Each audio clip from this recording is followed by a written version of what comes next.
So it's 11 o'clock a.m. We're starting our monthly webinar. My name is Alex Zamzes with Belzona Houston. I am the applications engineer here. And what we do is help people with all their corrosion issues. So today we're going to talk about HVAC. And I thought I'd brought in the industry a little bit and take it to the industrial side and talk about a little bit of heating and cooling within petrochemical refineries and industrial side as well. So we're going to start out with some basic facts, and then we'll go into the corrosion control strategies we use, and then go by case and show how we improve some of the asset integrity and longevity of a lot of things within this equipment. So starting off, like I said, I wanted to include the industry side. When you think HVAC, you mostly think commercial side, big buildings, air conditioning, but within the refineries and petrochemicals, there's a lot of cooling and heating going on. And a typical refinery will use about 1.5 barrels of water to process 1 barrel of crude oil. Now, all of that is not used for heating and cooling, but a lot of it will be.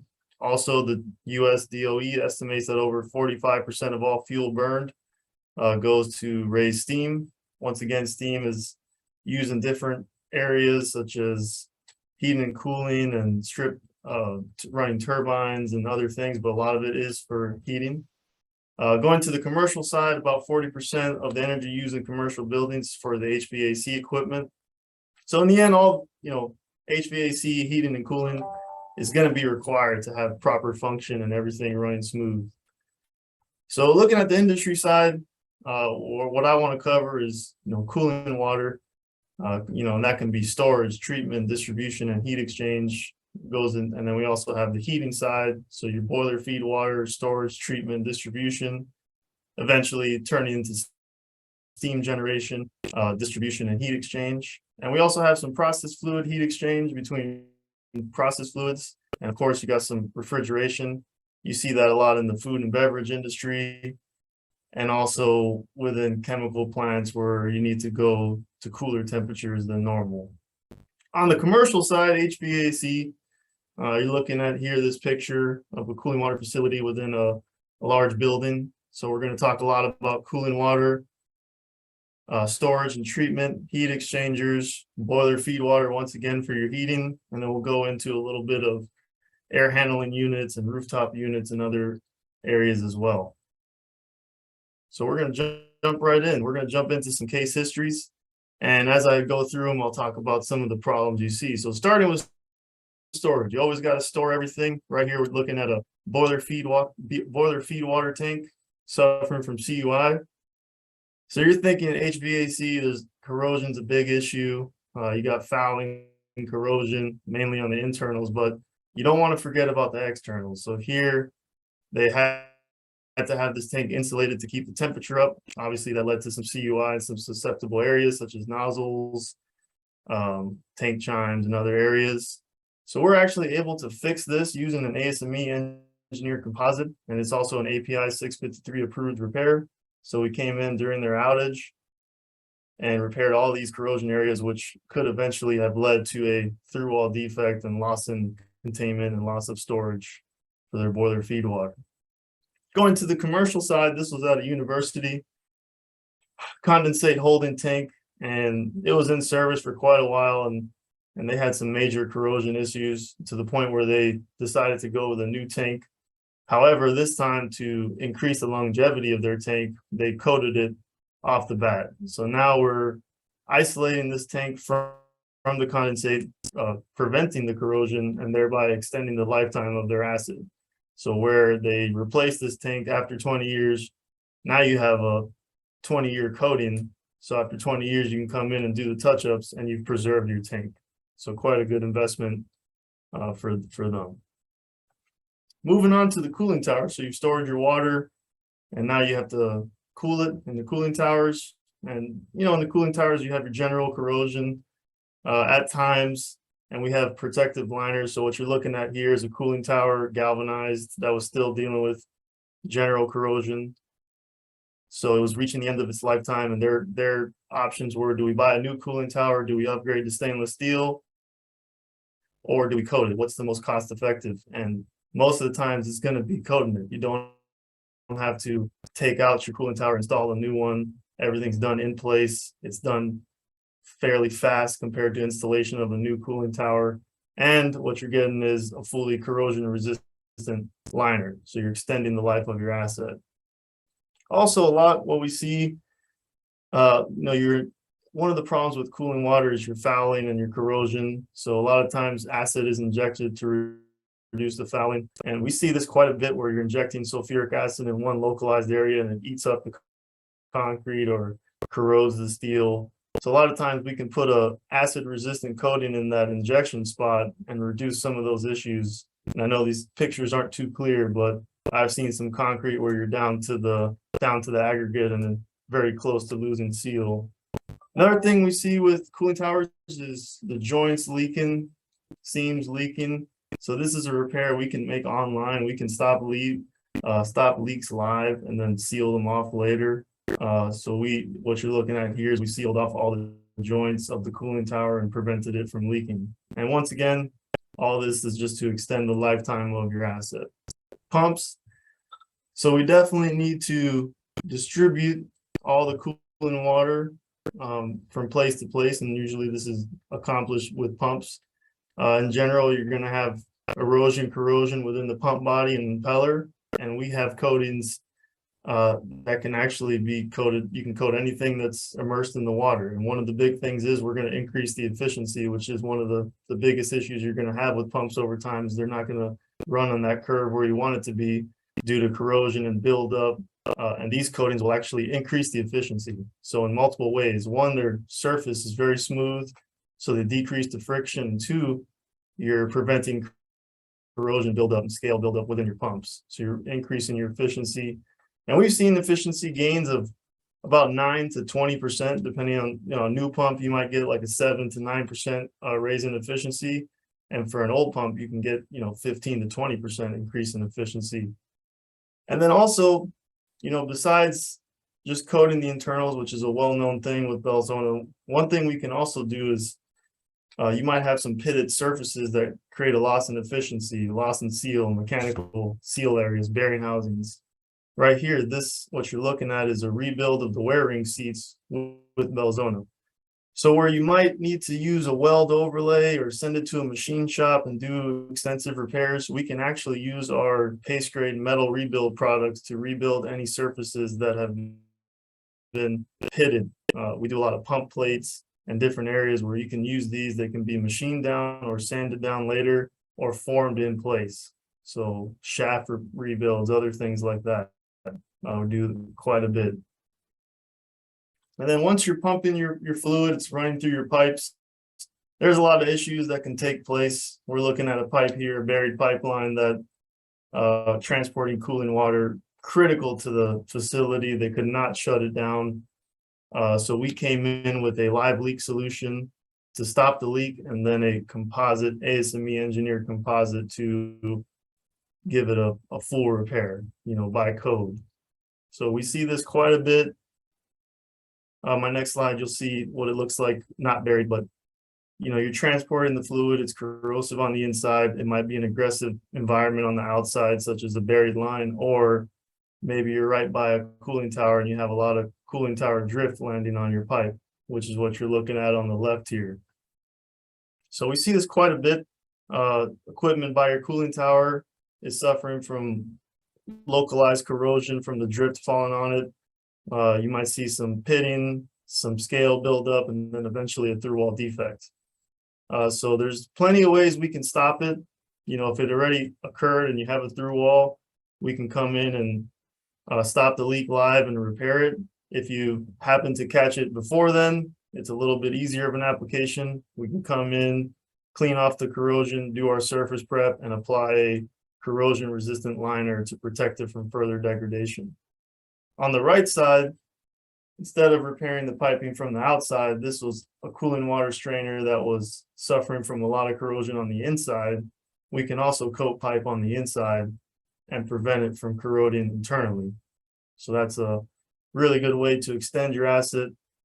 These strainers were in service for 20 years and had pinholes throughout the welds and pretty severe metal loss throughout.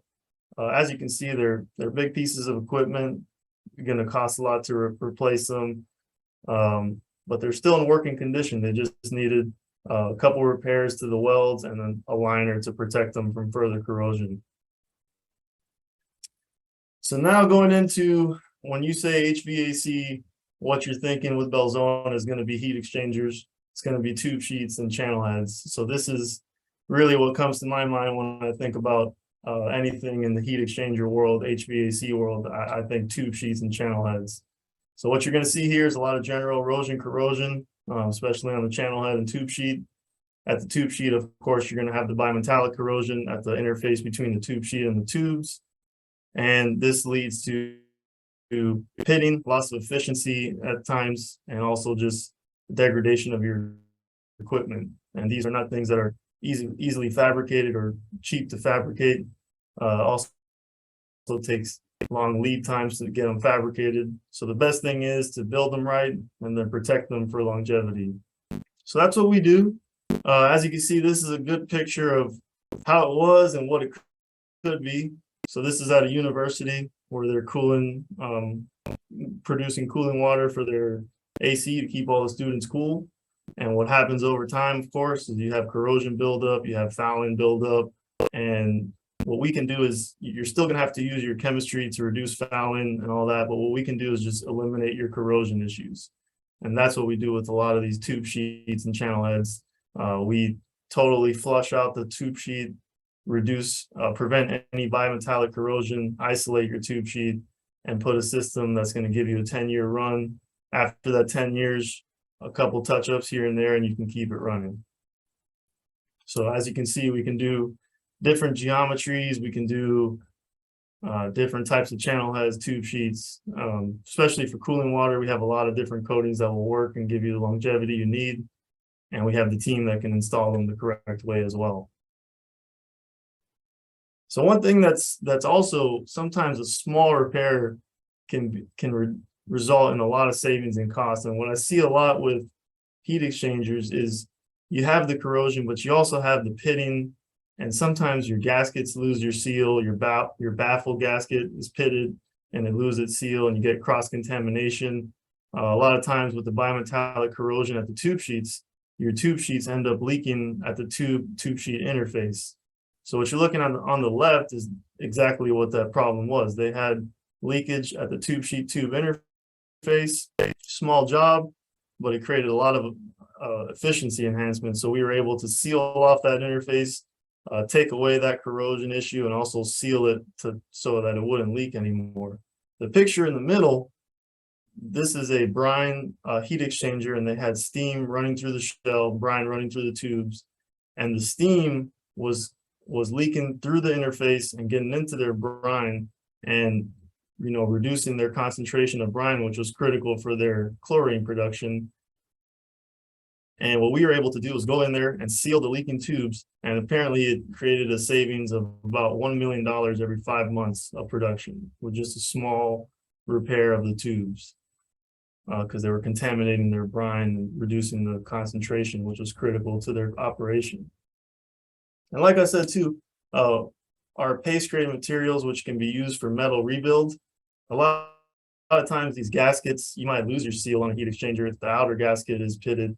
But a lot of times the baffle gasket on the tube sheet is so pitted that you get cross-flow contamination between the top and bottom side of the channel head. So we can come in there, small repair, rebuild the gasket in service. So you don't have to take out your bundle or take out the whole heat exchanger. Do it in the field and recreate that seal and recreate that efficiency as well. So sometimes these small jobs will create a lot of increase in efficiency. And of course, if you coat the whole tube sheet, like you saw in the previous pictures, you're also sealing off that tube sheet. So if you did have some leakage, at times they have leakage, they'll shut them down, and we just coat the whole tube sheet and reseal everything and provide that corrosion resistance at the same time.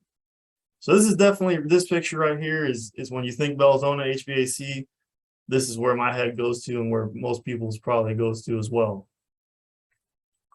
So another thing we can do, and I wanted to make this presentation as diverse as possible because I know we have a lot of different clients, and I wanted to make it the most relevant possible. But you're looking at a channel head here, cast iron, with a hole on one of their nozzles, and a weld repair wasn't really feasible here. And again, the small repair, ASME engineered composite, send it to our shop, 1-day job, cured in 1 day, next day ready for service. We're able to repair this nozzle with a carbon fiber patch, epoxy resin, and put this, instead of having to cut, and couldn't really do welding on this, or instead of having to buy a new channel head, we repaired this with a minimal cost and minimal downtime. Again, so now moving to the hot side. So we're talking a little bit about cooling water and heat exchangers and chillers. We're moving to the steam. I'm sure you guys see it quite a bit, steam leaks. It's definitely something that we can tackle. This was a steam leak at 200 PSI, 387 F. They were able to shut down for 1 day. We came in that same day and installed our composite wrap, and 1 day cure. So the next day they were able to start up again, and we sealed their leakage. So not only are we maintaining so they're not losing steam, which costs money, it's also a safety hazard. We were able to really make their process more efficient and more safe. And speaking of safety, we do have a new product that was specifically designed for safety. So this is actually a product that's a thermal insulating coating. So let's say you have some hot piping, operator goes over, should have his gloves on, forgot his glove, touches the pipes and burned his hands. So this coating would prevent that. And what it does is you can coat a hot surface with it, and a surface that was once 200 degrees F can now be 120 degrees F. So within that OSHA limits for personnel safety. It's also corrosion resistant. So if you were using insulation, you risk the chance of a CUI scenario. But with this coating, you can coat your piping, coat whatever acid it is. It's corrosion resistant and also provides that delta T change in temperature so that it can be safe for personnel to walk around, touch, and access all the valves they need to. So quite a cool product there. And then sticking with our steam side, this is a steam reboiler. Amines on the shell side and steam on the tube side. And the shell, which is the more critical part, maybe the more expensive part in a lot of cases, was corroding significantly, even though the rich was a rich amine, so it had some H2S, so you expect some corrosion. But we can handle all that. And it is operating hot. It is a reboiler. It was operating at 302. We can handle that. We have coatings that can go all the way up to 350 immersion. So we can fix a lot of scenarios where you might think you have to upgrade in metallurgy or you have to replace every so often years. Instead of doing that, you can protect it from the inside, avoid this corrosion that you're seeing here, keep your shell running with efficiency, and keep running for the longevity of it. And now, steam, now we're going to move more towards the commercial side. I have a couple more slides, a couple things that, especially when you work in the heavy industries, the petrochemicals and the refineries, you think Belzoni, you think immersion, chemicals, high temperature, high pressure. But we do have a lot of products for leakage from rainwater. So this is a product that you put around your air handlers, around your ductwork, and you can seal off leaking areas, which can cause major issues within your facilities. So as you can see here, they had a crack on the seam. We have elastomeric flexible polyurethanes that can be used to seal these types of areas. We also have membranes that can be used to seal ductwork and seams, as you see in these pictures. So we do a lot of work with the air handlers, rooftop units, especially here in Texas with the weather. You have a lot of corrosion. So these products can be used for protection against general corrosion, which leads to leaks and seals. We've seen a lot of air handler and rooftop units just corroded over time, and you have to replace them. Whereas a inexpensive coating like this could have saved that equipment from having that issue. I've seen water leaking onto product at a I don't want to say the name of. They had a lot of products they were selling, big grocery type store, and it was leaking onto their onto their stock. So this could have been fixed with a simple coating to avoid that corrosion. If you let that corrosion keep going over time, it will hold through eventually or create other issues. So definitely have a lot of solutions. Like I said, we do this every month, once a month. We pick a different topic. This topic this week was don't fall behind. Normally with the chillers and HVAC, a lot of the turnaround work comes in the winter when we can finally shut down a couple AC units. Looks like it's cooling down a little bit. Hopefully it stays this way. But we have a lot of different solutions, even on the industrial side, on the heating and cooling side, steam, all the way from cooling water to steam. And then on the commercial side, from the chillers to the roof to the boiler